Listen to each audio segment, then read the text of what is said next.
There are blade composition of knives. Okay? There's carbon steel, stainless steel, and high carbon stainless steel. So what are their differences? Okay, the stainless steel is a hard, durable metal made of chromium. Okay? And then high carbon stainless steel, it is a mix of iron, carbon, and chromium. And then the advantages, okay, of this steel, it doesn't rust or any discoloration, and it can be sharpened easily.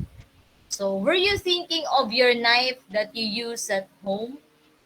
By the way, I can't on my camera. Why? Because my laptop, okay, nag-slide siya from my table down to the floor. Okay, so nabagsak yung laptop ko kanina and tinamaan yung camera. Okay, yung webcam. Okay, next. Carbon steel. Okay, alloy of iron and carbon. It can hold its edge very well and stay sharp. Okay, so this is an example of a carbon steel. And blade can rust and stain. Requires maintenance. Usually, these are the cheap knives that you can find like in, we call this, Daiso, yung sa mga bangketa sa market. Okay, so ito yung mga madali, mga lawang. It can be easily rust. Okay? It looks like parang um, super sharp, but eventually it must be it requires maintenance. Okay? Next. Stainless steel. Okay, this one. It is made of iron, chromium, and other metals. It won't color or rust. Won't transfer a metallic taste to foods because there are knives that has the tendency to transfer the taste of the food. It's metal, okay? And it's difficult to sharpen and keep an edge. Okay, so stainless. Kasi matigas to eh. Okay? High carbon stainless steel, the best knife material available. It is mix of iron, carbon, chromium, and other metals that combines the best features of stainless steel and carbon steel. It doesn't rust or discolor and can be sharpened easily and holds an edge. It is something that you can hold while you are using this knife. Next, they are the most commonly used kitchen tools, of course, the knives, especially when chopping for cutting, which is why they are such an important part of any chef's toolkit. Now, which knives are found in your kitchen? Okay? You were thinking maybe before like as long as it's a knife, it doesn't matter is it that it's small or big as long as it chops, as long as it cuts. Okay? You don't think anymore of appropriate use of knives. Okay, so the knife parts are point, tip, blade, back, cutting edge, bolster, heel, rivets, handle, and tang on, handle below rivets. Okay, and these are those. Okay, the point. This is the tip. Okay, the spine or back. Okay, the heel. It is something that you can what you call this, like a swing. Okay, while chopping. Okay, the rivets. Okay, bolster, this one where you can hold by your thumb. The scales and the tang. This one is the tang. Okay, the tang is attached to the knife handle with rivets. Okay, metal pieces that fasten the handle to the tang. It is for comfort and sanitation. The rivet should be smooth and lie flush with the handle surface. Okay? So the knife tang. Okay, full tang, most powerful. It is something that you can grip more. Okay? It fits your hand when you are using your knife. And then the partial tang. Chef knives, cleavers have full tangs. Okay? So these are the big knives. Utility knives, partial tangs. And then you will see what am I talking about.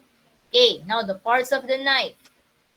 A tang is part of the blade that continues into the knife's handle.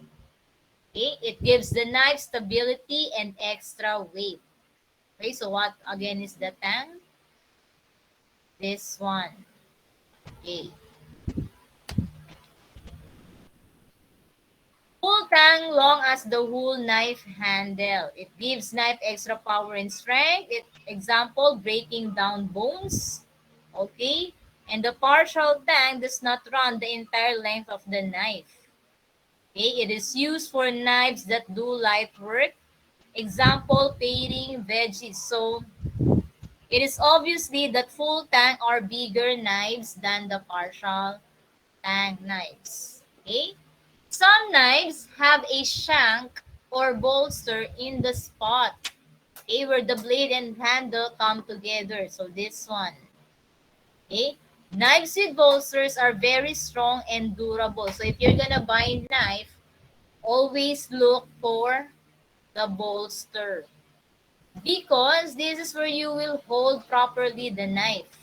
Okay, the advantage of this one, it helps prevent the food particles from entering the space between the tang here automatically put here. It adds weight and balance and keeps the cook's hand from slipping forward onto the blade. Next. Now, there are different types and uses of knives. The chef's slicer, boning, paring, turning, fillet, butcher, and utility knife. Okay, what are these? In the kitchen, you are not a Boy Scout or in the Swiss Army. Kitchen knives are designed to do specific jobs and to do those jobs very well. Chefs and line cooks who are serious about cooking have their own knife kit. Your knife is your friend. Get to know it well. So it doesn't mean that your knife is your friend. You will always have your knife with you. Okay, that's very delicate. Oh, because Teacher Madel said that knife is my friend. Oh, think guys. Okay, next. Types of knives. Chef's knife. It is also known as the cook's knife or a French knife. It is very similar and the most used knife in the kitchen. Okay, an all-purpose knife used for slicing, chopping, dicing, and mincing. It is curved to allow the cook to rock the knife on the cutting board. And its blade is generally 6 or 8 inches. Some are 10 and 12 inches, and the average is 8 inches. Okay, it is most important for chopping vegetables. Mas mabilis. Okay? Now, the slicer. It is a long, thin blade. It is used for cutting large food such as meat and poultry. Okay? Most appropriate for carving a roast at a buffet. Okay? For ito yung, kumbaga, when you are, what do you call this? If you're gonna buy shawarma, okay? It is what they use. Okay? Serrated slicer. A toothed like. Used for slicing soft foods such as cake, bread, and tomatoes. It is like its teeth, like a saw. This is what we call bread knife as well. Slicing. A non-serrated, it has long, stiff blade for slicing meat and carving. Good for carving whole chickens and roast. Boning knife. Okay, this one. This is what we use. This is what we have in the kitchen. Okay? Pag ganito itsura, boning knife, it is thin, angled 5 to 7 inches blade. It is used to remove bones from cuts of meat. It is used to trim fat. Stiff boning knife, good for beef and pork. And it is flexible boning knife, preferred for poultry and fish. Okay? Paring knife, this one, the smallest. It is only other knife a cook must have. Okay? It is small, rigid, plain knife that is 2 to 4 inches long. Okay? If you have your knives, you have a lot of knives at home, maybe you were thinking, oh, this is paring knife. Okay? We can't use this for deboning. And ideal for peeling and other small intricate work, the veining shrimp. Okay? Cutting small garnishes, carving melons, and it is used to pare or peel. Yan, tournée knife. It is curved, bladed knife used to trim potatoes and other vegetables into football shapes. Okay, like this one. It is similar in size to paring knife, has a curved blade that looks like a bird's beak. Okay, so itong palatandaan. It looks like a bird's beak. It's called tournée knife.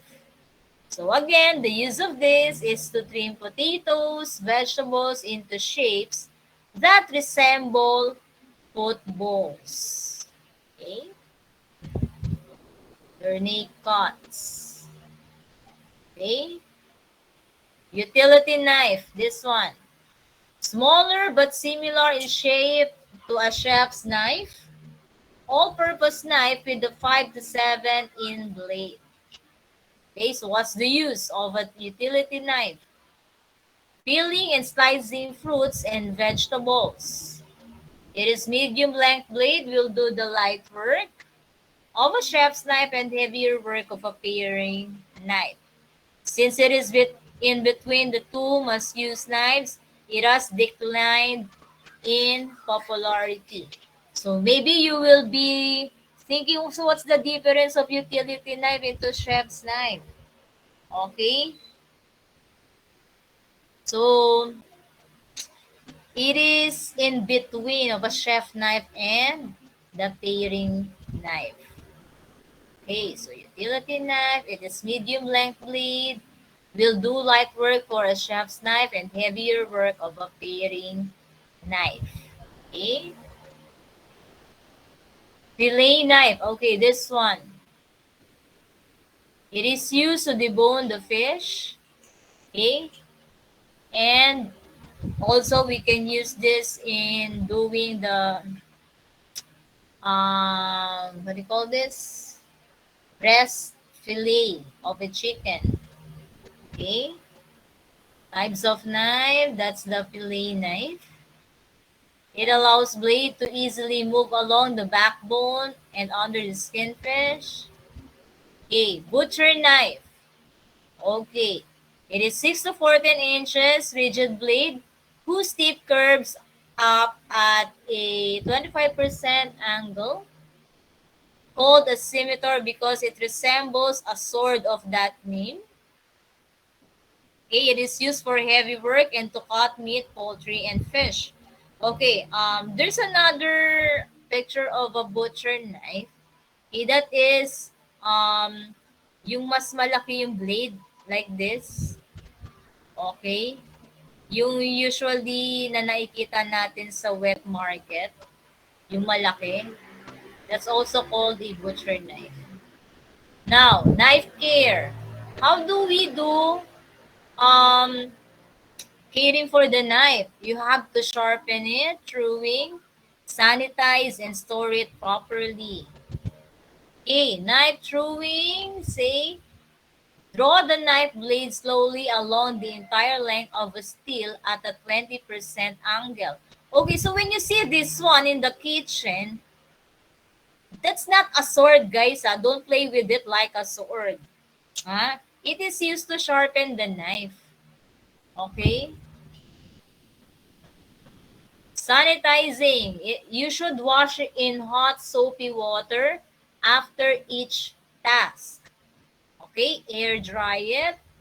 Sanitize after each use to prevent cross-contamination and the spread of microorganisms. So it is very important to wash your knife as soon as possible. Especially, teacher, if we only have one knife for all. Okay, if you only have one knife for all, then wash it with soapy water already. Okay? Knife storage. Do not store in utensil drawer. Okay? Storing knives, slotted knife holder. Okay? Knife kit, custom built drawer, and magnetized bar.